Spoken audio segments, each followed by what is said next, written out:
안녕하세요. 인포마켓 구독자 여러분. 오늘은 유리기판에 대한 오해라는 제목으로 이야기를 하려고 합니다. 지금 제가 이게 들고 나온 게 유리기판인데 한번 보여드리겠습니다. 제가 앞으로 다가가서 보여드리면 이게 유리기판입니다. 옆으로는 진짜 얇죠. 이렇게 되어 있고요. 이 불투명한 부분이 바로 이제 HBM이 놓여지는 부분이고 중간 부분이 이제 GPU가 올려가는 부분이겠죠. 이게 유리로 만든 인터포저입니다. 보이시죠?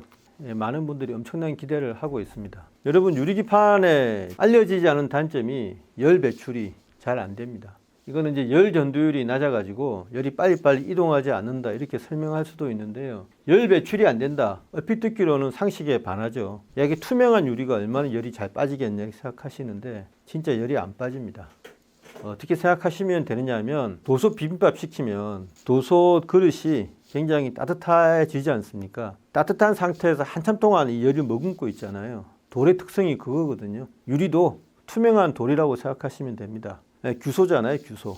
그래서 일종의 강물질이고 열을 오랫동안 함축하고 있는 그런 특징이 있다고 생각하시면 이해가 빠르실 겁니다. 그럼 열 배출을 좀 다른 물질하고 비교를 해봤는데 유기기판 있지 않습니까? 유기기판. 그러니까 FR4라고 해서 초록색, 요 칠판색하고 똑같은 PCB 말하는 건데요. 그게 0.2에서 0.3 정도의 열 전도율을 가집니다. 열 전도율의 단위는 와트 퍼 미터, 켈빈이라고 이렇게 읽는데요. 요거는 뭐냐면은 양극단에 1K 온도차가 났을 때 이 정해진 거리를 얼마나 빨리 열이 이동하냐 이런 개념이거든요. 이 와트는 전기의 개념으로 쓰인 게 아니고 여기서는 열의 개념으로 쓰인 거예요. 그래서 유리기판은요, 유기기판보다 한 4배 정도 열 전도가 잘 됩니다. 숫자상으로는요. 1.1에서 1.4거든요. 야, 그러면 문제가 많이 해결되지 않았냐 이렇게 하실 텐데 사실은 유기기판 중에서도 최근에 열 전도율을 좀 높인 제품이 있습니다. 그거는 한 1이 넘거든요. 그러니까 유리기판하고 유기기판하고 사실상 열 전도율 차이가 거의 없다고 보시면 돼요. 그럼 우리가 반도체 소재로 하는 실리콘,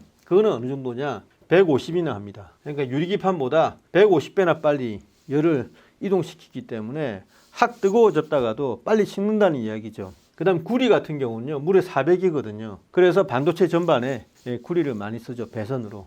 이게 구리하고 비교해 보면 400분의 1밖에 안 된다는 걸 알 수가 있죠. 그래서 유리기판의 열 배출 문제가 사실은 숨겨진 가장 큰 단점 중에 하나입니다. 지금 이 시간에도 유리기판을 성공시키기 위해서 주야로 일하시는 엔지니어들이요, 가장 머리를 싸매고 고심하는 부분이 이 열 부분이거든요. 그러면 왜 투자자들은 잘 모르냐? 언론에서 그런 걸 한 번도 이야기한 적이 없으니까 그런 건데, 보도자료 돌릴 때 뭐 열 때문에 이게 개발이 늦어진다 그러면 누가 기사를 써주겠습니까? 이게 알려지지 않아서 그렇지, 지금 엔지니어들의 가장 큰 고민은 유리 열을 어떻게 빨리 배출하냐입니다. 야, 그까짓 거 열 배출 안 하면 어떠냐 이렇게 하실 테지만, 열이 오랫동안 머물면요, 유리는 깨지기 쉬운 습성이 있지 않습니까? 바로 크랙이 나버립니다. 생각만 해도 끔찍하죠. 데이터 센터에 유리로 다 깔았는데 그걸 깨진다고 생각해 보십시오.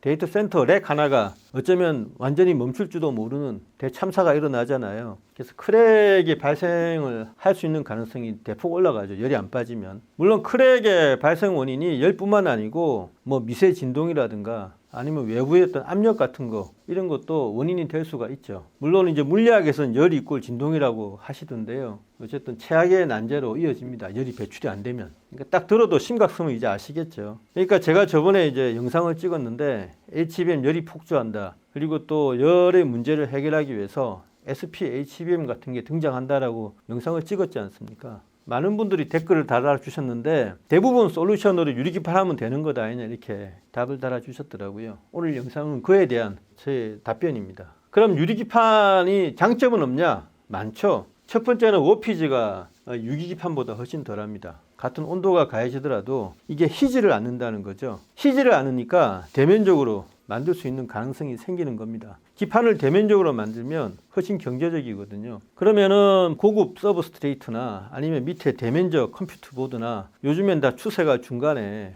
CCL을 집어넣죠. CCL이 이제 리토 방적이라고 일본 회사가 있는데 그 회사가 유리 섬유를 만들어내잖아요. 유리 섬유에다가 레진을 섞어서 마치 삼배에다가 풀 먹이는 것처럼 이렇게 빳빳하게 하죠. 거기다가 동박을 올려가지고 샌드위치처럼 만든 건데 이 CCL의 중요 역할이 중심을 잡아줘서 PCB가 휘지 않게 하는 거거든요. 그러니까 유리기판이 워피지가 덜한다고 하니까 만약 유리기판이 등장하면 이런 CCL 중에서 중심을 잡아주기 위해서 쓰는 니토 방적의 유리 섬유 요건 좀 필요성이 덜해지겠죠. 그래도 공존할 거라고 생각되는데 어쨌든 유리기판의 장점은 OPG가 덜하다는 거. 제일 큰 장점은요, 신호 전송 효율이 좋습니다. 무슨 말이냐면 표면이 굉장히 평탄하고 매끈하기 때문에요. 이게 거치면 거칠수록 신호가 가다가 서고 이러면서 손실이 되거든요. 여기서 100의 신호를 보냈는데 저 받는 부분에서는 70밖에 안 왔다 이겁니다. 이게 이때까지의 PCB 특성이었다면 유리는 100을 보내면 95가 도달하거든요. 그러니까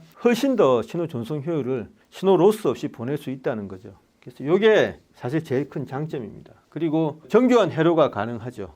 이거는 좀 이견이 있긴 한데요. 크랙 가능성만 없으면 정교한 회로 형성이 가능한데 형성할 때 구멍을 팔 때 이럴 때 크랙이 생기기 때문에 대체적으로 정교한 회로가 가능하다 이렇게 보고 있는 겁니다.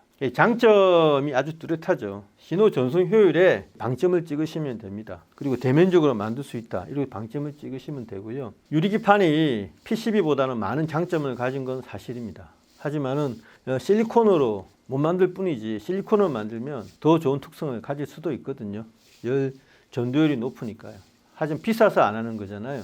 그래서 많은 분들이 유리기판이 만능이고 이것만 있으면은 모든 게 다 해결된다 이렇게 하는데 그렇지는 않습니다. 참 여기에 알려지지 않은 또 유리기판의 장점이 하나 더 있네요. 우주 공간에서도 사용할 수 있습니다. 왜 그런지는 해온 영상을 보시면 제가 설명을 좀 해놓았으니까 보시길 바라고요. 유리기판의 시대가 올 겁니다. 많은 난점이 있지만 그걸 언젠가는 극복을 하겠죠. 하지만 지금 당장은 아니고 이런 모든 문제점에 대해서 엄청난 자본이 투자된 다음에야 개발될 수 있다는 것을 말씀드릴 수 있겠습니다. 네, 감사합니다.